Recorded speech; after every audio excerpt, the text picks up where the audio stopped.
Hello, my name is Nell, and today I'm going to be talking about something called alexithymia. Alexithymia it's hard to explain, but it's a subclinical construct or phenomenon or personality trait that's defined by a difficulty in identifying emotions, in recognizing emotions and feelings. And it often is mixed up with autism, simply because a lot of people with autism also have alexithymia. It's a very interesting thing to experience, and I myself experience it, which is why I'm talking about it. But before I get too far into it, hello, my name is Nell, and I have things to say about disability, chronic illness, mental health, and occasionally current events. If that sounds like something that interests you, I would love it if you would subscribe to the channel. Come back every second Wednesday when I upload new videos. Let me know what you think of my videos in the comments section, and if you know of somebody who would benefit from or enjoy one of my videos, please feel free to share it with them. So, like I said, alexithymia is considered a subclinical construct or a phenomenon in which people have trouble identifying and describing their emotions. The term was introduced in 1972 by Peter Emmanuel Sifnios, and it comes from the Greek a for a lack, lexis for word, and thymos for emotion. It literally means lack of words for emotions or no words for emotions, which hits me pretty hard.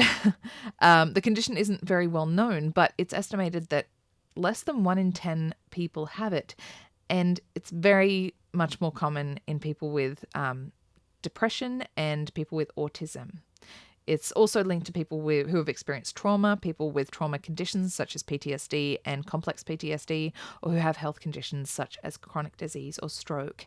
And between 40 and 70% of people with autism have alexithymia. There's a huge crossover, and a lot of the symptoms of alexithymia, well, not so much symptoms, but characteristics of alexithymia are confused with symptoms of autism.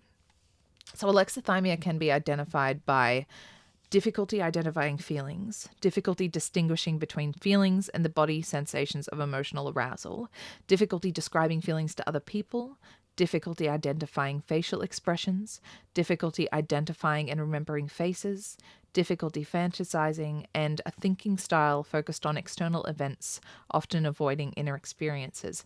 The first 5 points can be categorized as cognitive alexithymia, difficulties in identifying, verbalizing, and analyzing emotions. The last 2 points can be categorized as affective alexithymia, that's relating to differences in imagination and emotional arousal. I have alexithymia.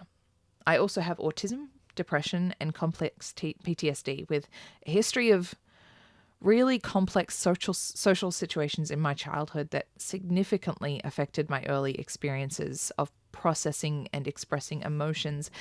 My therapist picked up on my alexithymia when she noticed that I couldn't connect to myself to my feelings. We would be talking about something distressing, and she would ask how I felt. And I would usually give a physical descriptor. I would say I felt hot, or my chest felt tight. I wouldn't say that I felt sad, because I didn't know how to connect my physical sensations with my emotions. Sometimes I would tell her about something that had happened. Maybe I had a distressing encounter with someone, and then I'd say, and then I ended up getting a stomach ache. She had to explain to me that the stomach ache wasn't popping up out of the blue.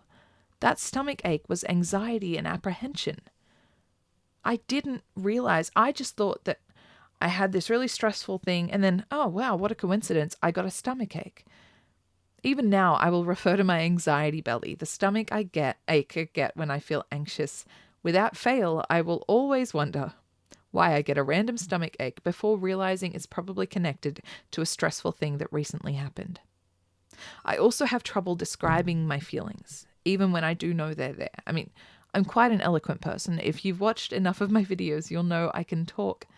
But it took a lot of therapy for me to be able to articulate my feelings beyond good, bad, or okay.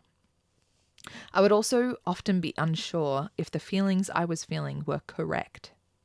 I would tell my therapist about something that happened, and she would ask me how I felt about it, and I would tentatively offer up an answer without conviction, as if I was afraid that I was getting the answer wrong.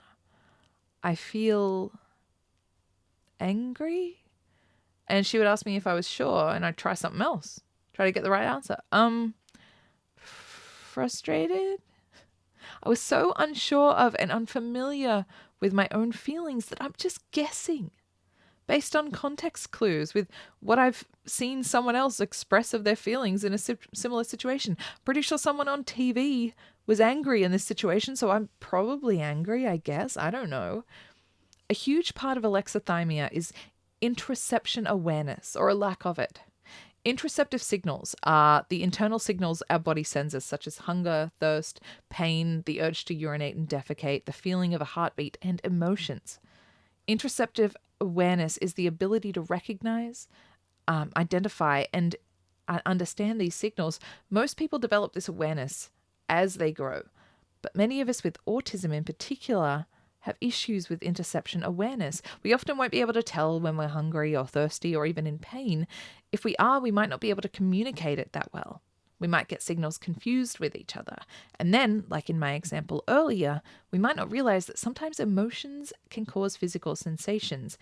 My therapist often asks me to place my hand on my heart when I'm feeling a strong emotion to remind me to be aware of my body, because I often forget. For many people with alexithymia, it causes them a lot of difficulty in feeling and expressing empathy. If you can't recognize your own emotions, you will naturally have difficulty recognizing anybody else's. In my early days of therapy, I would often have to ask my therapist, "What is your face saying?" Because I couldn't tell. I had to work hard. I actually researched by looking up pictures of facial expressions online. For other people with alexithymia, it's not just that they can't recognize the emotions of others, it's that they don't really matter. Partly because their own emotions don't really matter. This makes socialization very difficult. They're not interested in how someone is doing. They're interested in what they're doing. They're more interested in activities than feelings, because activities make more sense. For the people who have developed alexithymia as a response to trauma, it's been theorized that it's a protective mechanism. Emotions can be a lot. And if you don't have to feel them anymore, that's a huge mental load off your shoulders. Emotions are often very useful, but if somebody is mentally fragile, not being aware of all of their emotions might be their brain's way of looking out for them. For some people, their alexithymia might be worse when they're in a situation that's currently traumatic.